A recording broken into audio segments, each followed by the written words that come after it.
अस्सलाम वालेकुम स्टूडेंट्स, उम्मीद करती हूँ कि आप सब खैरियत से होंगे। आज मैं सेकेंड ईयर की पाक स्टडी का चैप्टर नंबर 1 इस्लाम और पाकिस्तान की एक्सरसाइज सॉल्व करने आई हूँ। तो सबसे पहले चलते हैं एक्सरसाइज पर।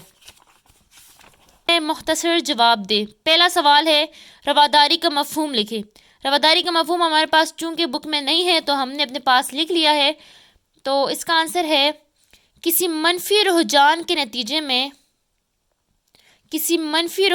नतीजे में सख्त रद्द-ए-अमल पर काबू पा लेना और रद्द-ए-अमल के तौर पर मनफी रवैये की बजाय मज़बूत हुस्न सलूक करना रवादारी कहलाता है। मैं दोबारा रिपीट कर रही हूँ, किसी मनफी रुझान के नतीजे में सख्त रद्द-ए-अमल पर काबू पा लेना और रद्द-ए-अमल के तौर पर मनफी रवैये की बजाय मज़बूत हुस्न सलूक करना रवादारी कहलाता है। हमारे पास नेक्स्ट क्वेश्चन है बकाए बहमी का क्या मतलब है। इसका आंसर है पेज नंबर 14 पे। तो हम चलते हैं पेज नंबर 14 पे। हमारे पास हेडिंग है इस्लाम और बकाए बहमी। इसका आंसर शुरू होता है बकाए बहमी का मतलब है दूसरे इंसानों के साथ अमन व अमान, बहमी सुलह और मोहब्बत के साथ रहना है। दुनिया की आबादी की गालिब अक्सरियत किसी न किसी मज़हब की पैरोकार है। उनके तस्वुरात यानी रवादारी, अमन व अमान, बहमी सुलह, बकाए बहमी और मोहब्बत बहुत ही अहम असूल है। दुनिया में मज़हब के बगैर अमन कायम हो सकता है और ना ही बकाए बहमी।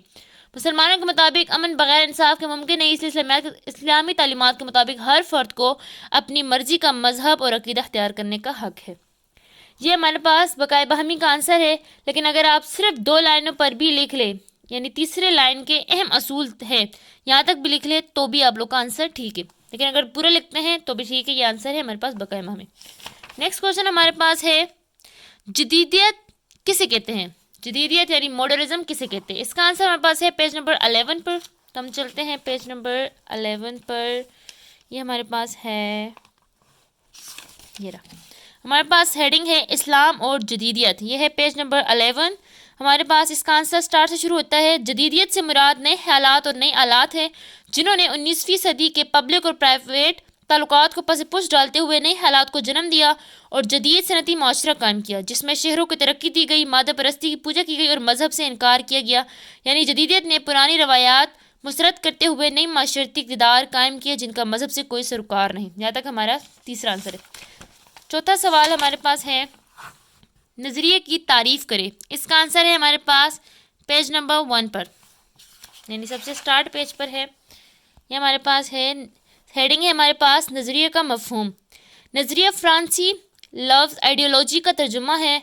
अंग्रेज़ी में ये 2 अज्जा आइडिया और लॉजी का मरकब है। नज़रिए का मफहूम है अंदाज़ फ़िक्र और तसव्वुर हयात वगैरह। नज़रिया आमतौर पर उस तहज़ीबी या माशरती लाहा अमल को कहते हैं जो किसी कौम का मुश्तरका नस्बुल ऐन बन जाए। यहाँ तक हमारे पास आंसर है जो कि बेसिक मफहूम है। लेकिन अगर आप आगे से जो है लिखना चाहें तो पूरा यहाँ तक बनता है। नज़रिए का लफ्ज़ ज़्यादा वसीम मायनों में इस्तेमाल किया जाता है। इससे इंसानी ज़िंदगी का ऐसा निज़ाम वजूद में आता है जिसमें एतक़ादात और ज़िंदगी के मकासद भी शामिल हो। यहाँ तक हमारे पास आंसर है। चौथा, 5वां क्वेश्चन हमारे पास है खारजा पॉलिसी से क्या मुराद है। इसका आंसर हमारे पास है पेज नंबर 7 पर। पेज नंबर 7, ये हमारे पास है पेज नंबर 7। यहाँ पे सबसे टॉप में हेडिंग है खारजा पॉलिसी। बैरूनी ममालिक से ताल्लुकात इस्तवार करना, उन्हें फ़रोग़ देना और कौमी मफाद के हुसूल के लिए बैनुल-अक़वामी सतह पर मुनासिब इक़दामात उठाना खारजा पॉलिसी कहलाती है। इस्लामी फ़िलाई रियासत का फ़र्ज़ है कि वो इस्लामी ममालिक के साथ ताल्लुकात को अपनी खारजा पॉलिसी की तरजीहात में शामिल करे ताकि बैनुल-अक़वामी सतह पर इस्लामी भाईचारे की उम्दा मिसाल पेश की जा सके। यहाँ तक हमारे पास 5वां क्वेश्चन का आंसर है, यानी खारजा पॉलिसी की डेफिनेशन है। नेक्स्ट क्वेश्चन हमारे पास है 2 कौमी नज़रिए की तारीफ़ करे। इसका आंसर है पेज नंबर 3 पे। पेज नंबर 3 पे चलते हैं। ये मेरे पास है पेज नंबर 3।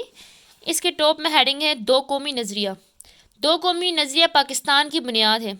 बरसगीर पाक हिंद में 2 कौमी यानी हिंदू और मुसलमान आबाद थी जिनकी सियासी, मजहबी, माशरती और माशी इक़दार मुख्तलिफ थी। इन 2 अक़वाम के नज़रियात बिल्कुल मुख्तलिफ थे जिनकी बुनियाद इस्लाम और हिंदू अज़म पर थी। तहरीक पाकिस्तान की बुनियाद भी 2 कौमी नज़रिया था, यानी बरसगीर पाक हिंद में हिंदू मुसलमान 2 मुख्तलिफ कौमें जो हिंदू अज़म और इस्लाम पर ईमान रखती थी। इन दोनों अक़वाम के तर्ज़ ज़िंदगी और बोदोबाश बिल्कुल मुख्तलिफ थे। تو آپ جو ہے شارٹ کٹ میں بھی جو ہے 2 لائنیں بھی لکھ سکتے ہیں، یعنی کہ 2 قومیں آباد تھی، مسلمان اور ہندو، اور جن کی جو ہے سیاسی، مذہبی، معاشرتی یعنی ہر طرح سے ان کے ڈفرینس ان میں پایا جاتا تھا. تو آپ 2 لائنیں بھی لکھ لیں تو ٹھیک ہے، کیونکہ بار بار ایک ہی بات جو ہے اس میں ریپیٹ ہو رہی ہے، تو یہاں تک ٹھیک ہے. یہاں پہ غدار مختلف تھی، ہندوازم پر تھی. فرسٹ 2 لائنس اس کا آنسر ہے، 2 قومی نظریہ. نیکسٹ کوشچن ہمارے پاس ہے، علامہ محمد اقبال نے 1930 میں خطبہ اعلی آباد میں کیا فرمایا؟ اس کا آنسر ہے پیج نمبر 10 پر. یہاں پہ ٹاپ میں ہے سیکنڈ لائن کے اینڈ سے. انہوں نے واضح کہا، انڈیا ایک برصغیر ہے، ملک نہیں. یہاں مختلف مذاہب سے تعلق رکھنے اور مختلف زبانیں بولنے والے لوگ رہتے ہیں.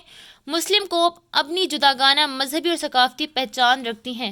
ان کے لیے ایک الگ ملک، خواہ یونین میں ہو یا آزاد، ضروری ہے. اب شارٹ کوشچن میں لاسٹ کوشچن ہے، قائد اعظم محمد علی جناح نے 1943 کے اجلاس منعقدہ کراچی میں کیا فرمایا؟ اس کا آنسر ہے پیج نمبر 9 پر. پیج نمبر 9 پہ چلتے ہیں. ہمارے پاس سیکنڈ پیراگراف سٹارٹ ہوتا ہے. سیکنڈ پیراگراف سے اگر یہ چھوٹے چھوٹے پیراگراف الگ کرے تو پھر تھرڈ پیراگراف ہے. قائد اعظم نے مسلم لیگ کے 1943 کے سالانہ اجلاس منعقدہ کراچی میں فرمایا، وہ کون سا رشتہ ہے جس سے منسلک ہونے سے تمام مسلمان جست واحد کی طرح ہے؟ وہ کون سی چٹان ہے جس پر ملت کی عمارت استوار ہے؟ وہ کون سا لنگر ہے جس سے امت کی کشتی محفوظ کر دی گئی ہے؟ وہ رشتہ، وہ چٹان اور وہ لنگر اللہ تعالیٰ کی کتاب قرآن مجید ہے. یہ ہمارے پاس کوشچن نمبر